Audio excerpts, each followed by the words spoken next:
So what are services backlog in months? Well, let's find out on today's edition of SaaS Metrics School. So Ben here, welcome to another episode. So yesterday or 2 days ago, I covered my top 4 professional services metrics that we must measure if we have an onboarding team. So the setup, configuration, training of our customers on our software product. Yesterday, I covered services backlog. Today, we're going to cover services backlog in months. So what is services backlog? So if we think about signing a contract, we sign 100K of ARR plus 50K of services. At that time of signing, that creates 50K of services backlog that now our PS team needs to pull through. They need to execute on that. They need to implement that customer so we can recognize that revenue. So of course, as a CFO, closely monitoring project statuses to see where we stand and how quickly we can pull that into revenue. So services backlog in months takes that total backlog number. Let's just say we have 2 million of services backlog. Well, is that good? Is it not good? Where is it trending? Of course, we want backlog to go up, but if we don't have enough staff to service that backlog, that could be a bad thing too.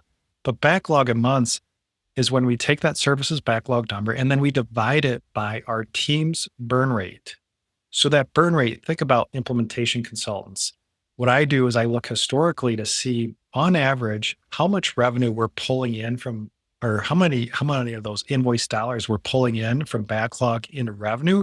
That creates that monthly burn rate number. So maybe it's 20K of burn a month that an IC can pull through, or 30. We can calculate historical averages, and then we can take that 2 million and divide by a backlog number.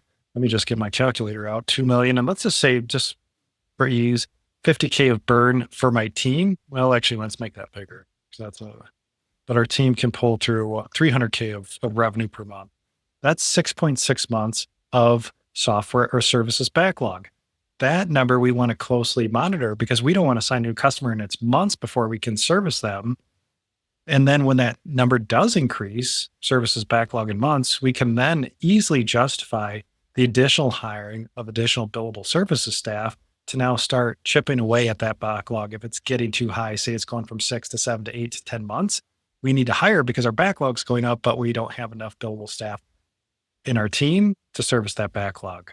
So it's an easy way to justify additional heads from your PS leader. And then also as a CFO, I'm monitoring that number every month. I'm calculating that number every month. So again, 4 key PS metrics: services backlog a month. Tomorrow we'll cover billable utilization, and the next day we'll cover services margins. Thanks.